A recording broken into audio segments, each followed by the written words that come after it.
l'histoire s'ouvre sur une nuit qualifiée de l'une des plus graves intrusions depuis la guerre des Sables. Au cœur du désert, l'armée algérienne détecte une vaste force marocaine ayant pénétré de 28 km en territoire algérien, dans la région de Hassi El Mousta près de Tindouf. Le dispositif déployé était massif, près d'une centaine de blindés, dont des chars Abrams et T-90S, accompagnés de véhicules de transport, de centaines de membres des forces spéciales, de drones armés, d'hélicoptères Apache et de pièces d'artillerie. L'opération marocaine, baptisée « Tempête du Sud », visait selon les premiers interrogatoires à créer un corridor militaire d'environ 40 km à l'intérieur du territoire algérien. Ce corridor aurait ensuite été miné, truffé de capteurs et de balises pour préparer une offensive planifiée pour l'année suivante. Le Maroc espérait provoquer une riposte algérienne pour justifier une mobilisation générale sur son territoire. Mais la réaction d'Alger fut d'une rapidité inattendue, la situation était tellement sous contrôle qu'aucun tir ne fut nécessaire pour inverser complètement l'opération. Dès la première minute, les drones et radars algériens repèrent l'infiltration. Une alerte rouge est déclenchée, et la manœuvre de contre-encerclement commence presque instantanément.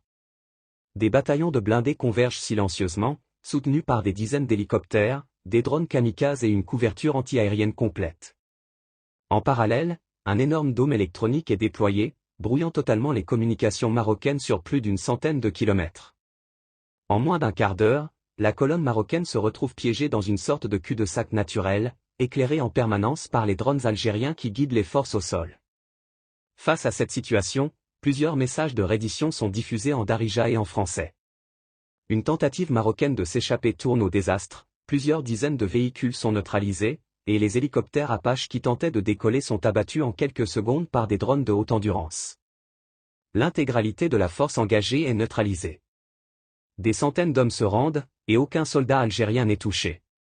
Une fois l'opération achevée, les fouilles révèlent un arsenal impressionnant, missiles Javelin et Stinger, fusils de précision, drones suicides, et surtout des documents détaillant des objectifs de sabotage contre plusieurs bases algériennes.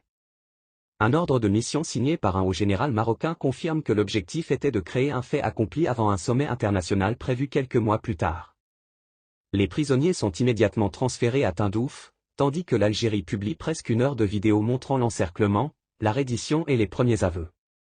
Les images provoquent une onde de choc planétaire, accumulant des dizaines de milliards de vues en quelques heures. L'Algérie annonce cependant que d'autres preuves suivront, notamment l'identité des officiers impliqués, les communications interceptées et les éléments montrant une coordination avec des pays extérieurs.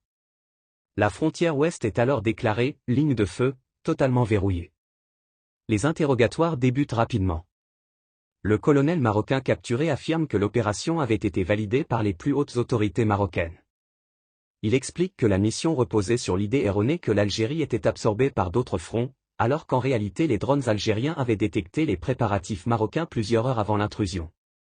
Le colonel montre même des messages de son supérieur lui ordonnant explicitement d'avancer coûte que coûte. Un major des forces spéciales révèle un détail glaçant, les soldats avaient reçu l'ordre de tirer à vue sur tout Algérien susceptible d'être témoin. Pire encore, des capsules de cyanure leur avaient été distribuées pour éviter d'être capturés vivants.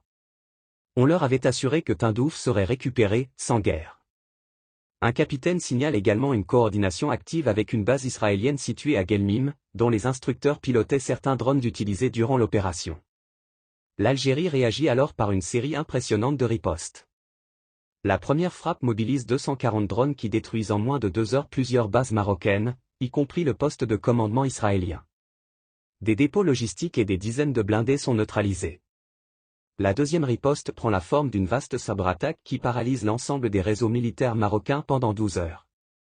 Un message ironique apparaît sur les écrans marocains, « Vous avez voulu la guerre, vous avez vu la paix. Notre paix ». La troisième riposte consiste à diffuser plus de 2 heures de vidéos rassemblant aveux, documents saisis et images drones confirmant la coordination étrangère et les ordres venus du palais royal. Le chef d'état-major algérien avertit que toute nouvelle tentative serait considérée comme une déclaration de guerre directe. En quelques heures, les vidéos explosent les records. Au Maroc, la situation devient explosive, divisions internes, contestations populaires, siège du palais royal et début de soulèvements régionaux. Dans le même temps, un soldat marocain décrit à quel point il se sentait sacrifié, on leur avait promis une opération simple, mais la réalité fut celle d'un piège parfait. L'Algérie active alors une 6e riposte, baptisée « Voile Ouest absolue ». Tous les systèmes de guerre électronique de la frontière ouest sont enclenchés en même temps. En moins d'une minute, un blackout militaire total frappe le Maroc, radars aveuglés, drones coupés, satellites brouillés. Les pilotes marocains eux-mêmes ne comprennent plus ce qui les entoure. La 7e riposte intervient ensuite, des centaines de drones frappent simultanément la base aérienne de Kenitra, la base navale de Casablanca, des centres de commandement et de guerre électronique. Les infrastructures sont totalement neutralisées. Quelques heures plus tard, l'Algérie annonce une zone d'exclusion frontalière profonde de 150 km, toute approche marocaine est désormais considérée comme hostile. Dans la foulée, une nouvelle vidéo est diffusée, montrant les prisonniers alignés devant les véhicules capturés. La formule qui accompagne les images fait le tour du monde, ils sont venus à 420. Ils sont repartis à 0.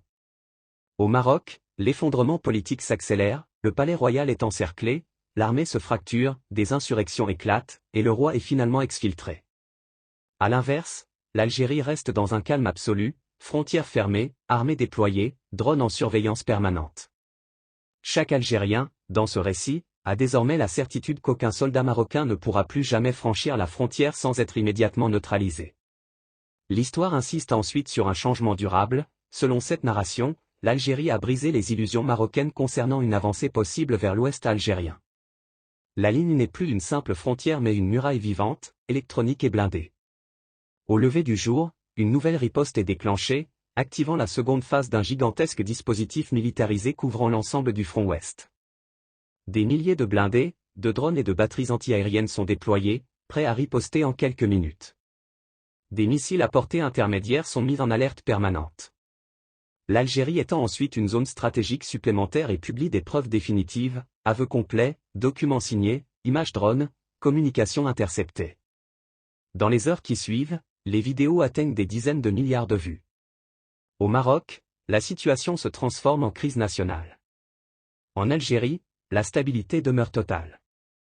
Cette nuit devient, dans la mémoire collective, une sorte de cicatrice sacrée, non pas pour avoir capturé des soldats ennemis, mais pour avoir mis fin, selon le narrateur, à ce qu'il décrit comme une arrogance persistante.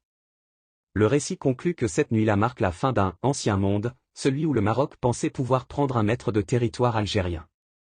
Le dernier soldat qui se rend devient le symbole de la fin d'une prétention historique. La frontière n'est plus une ligne sur une carte, mais une muraille vivante appelée Algérie, et même le vent d'ouest, dit le narrateur, en connaît désormais les limites éternelles.